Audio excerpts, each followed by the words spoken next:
To say you gotta know somebody, or know somebody to get somewhere these days. To say you know that's alright, yeah that's alright, cause you know that's alright with me. Yeah, you know that's alright, yeah that's alright, cause you know that's I first learned about real estate from playing Monopoly. You guys ever play Monopoly? Okay? That game, it's not just a game, man. That is a strategy for life. And the way that I played Monopoly, I played it a lot. Okay? My mother, back then there wasn't a lot of business games. My mom was trying to promote business in her children. So we played Monopoly on a regular basis. And I learned the best way to play Monopoly was to buy every damn thing that you land on. Just buy it all. Buy. And if you watch me operate in this business today, it's not much different. I'm pretty much doing the same thing. I invented my own rules for Monopoly. After years of playing it with my mother and my family, I did successfully convince them that the rules needed to be changed. First of all, one of the rules of Monopoly is that you can't build on any property until you own the whole street, right? You gotta own like 3 green, 1... What the hell is that? Where does that rule exist in reality? So I started saying, you don't have to do that anywhere. I can buy a lot and I can build on anywhere. I don't have to own the whole street. So I successfully convinced my family that we no longer had to own the whole set in order to build. Once you landed on it, you could build immediately, right?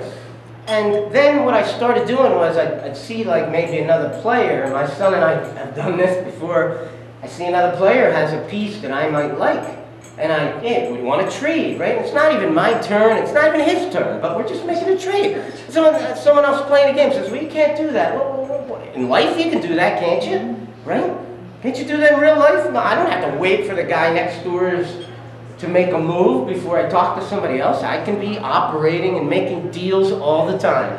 So I changed some of these rules with my family's approval. And that's the way we play Monopoly. And the game moves faster and it's more interesting that way because your negotiation skills, your business skills come into play just like they do in the real world of real estate. And one thing, a lot of people see what I do and they think it's complicated. I'm here to tell you, no man, this business is easy. I think it's very simple. It's very easy to figure out. You just gotta apply yourself and try to learn about it. And if you learn about it, you'll see what I do is not a whole lot different than playing Monopoly. I talk to people who have buildings that may want to sell them. I find out why they want to sell them. I make them offers. I try to buy them. And we'll talk about that tonight.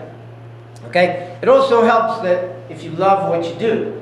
So if you've ever heard anybody say, find out what it is you love in life, and you'll be a success at it because every day you won't be working. You'll just be doing something that you love. That's a very true statement. And for whatever reason, Monopoly made me begin to appreciate real estate. I read a quote somewhere when I was your age about how 75% of the world's richest people all are investors in real estate. And I thought, well, geez, I guess that's pretty simple to figure out. 75%, I think I'll go do that. And that comment attracted me, and then I met a few people along the way that, were investors in real estate, and I had made up my mind by the time I was maybe 18 or 19. And I wrote about this in my book. I told my mother I decided I wanted to be a real estate investor. She didn't know much about real estate. She knew a lot about business, not real estate. She says, well, let's go meet this realtor, and I'll make an appointment with the realtor. Let's go look at some houses. Let's pretend like we're going to buy houses. So my mom booked an appointment with this woman, and she took me out to look at a couple of duplexes. And then she took us back to her office on Bustleton Avenue, and I remember it clear as day. And she showed me the property rents for this much. Then you have taxes, then you have insurance, then you have a mortgage, and at the end is $400 a month, and that's for you. That's your profit. And I was like, I get it. That's pretty simple. It's not complicated, right? I've played Monopoly before. I get the game.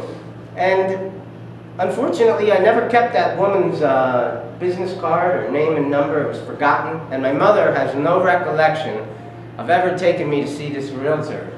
But that day changed my life because I decided I was going to be an investor, and I wish I could thank that lady for it. But I don't know her name or anything, but okay. So that's how I got into it. And nowadays, 25 years later, I absolutely love this business. You can tell just from the way I talk. I'm so excited about it. Some of the things I'm doing. I'm gonna show you some of the stuff I'm up to right now that's going on